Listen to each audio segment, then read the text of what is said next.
Hello foodie lovers, welcome to ఐఎన్చీస్ channel. ఈరోజైతే special recipe వచ్చేసి పాలక్ పన్నీర్. చపాతీ, పూరి, పరాటాకి చాలా బాగుంటుంది. మనం ఇంట్లోనే రెస్టారెంట్ స్టైల్లో పాలక్ పన్నీర్ని టేస్టీగా చేసుకోవచ్చు.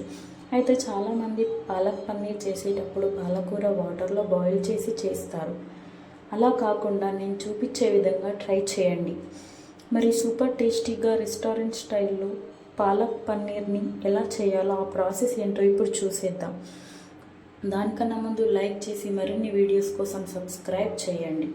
పాలకూరను శుభ్రంగా కడుక్కొని పక్కకు తీసుకోండి.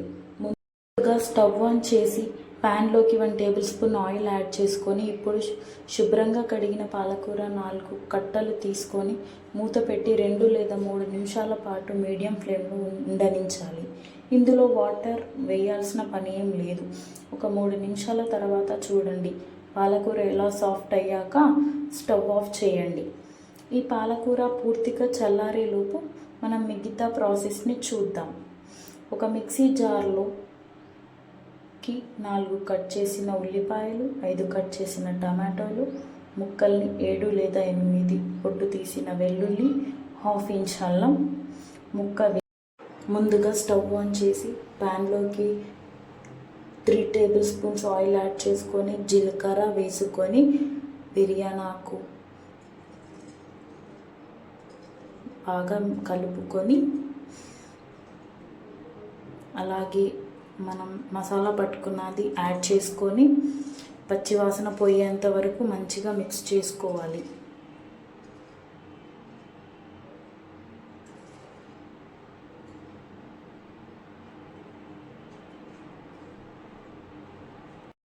వన్ టీ స్పూన్ పసుపు కూడా యాడ్ చేసుకొని బాగా కలుపుకోవాలి.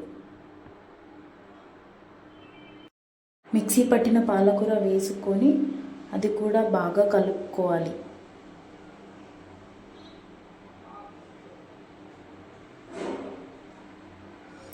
కొద్దిగా అందులో వాటర్ పోసుకోవాలి. వాటర్ పోసుకున్నాక మంచిగా కలుపుకొని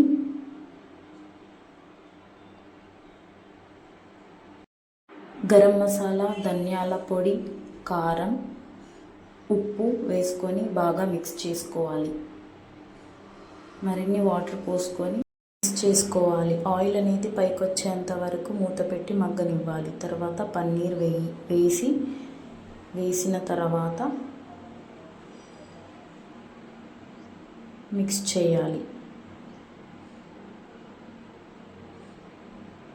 మిక్స్ చేసి ఒక 5 or 10 మినిట్స్ ఉంచాక చూడండి, ఇలా అవుతుంది. Tasty palak paneer curry ready. చూస్తూ ఉంటేనే నోరు ఊరిపోతుంది కదా, అందుకే paneer with paratha with onion క్రేజీగా ఉంది. అసలు తింటుంటే అసలు సూపర్ అంటే సూపర్. సబ్స్క్రైబ్ చేయండి, లైక్ అండ్ సబ్స్క్రైబ్.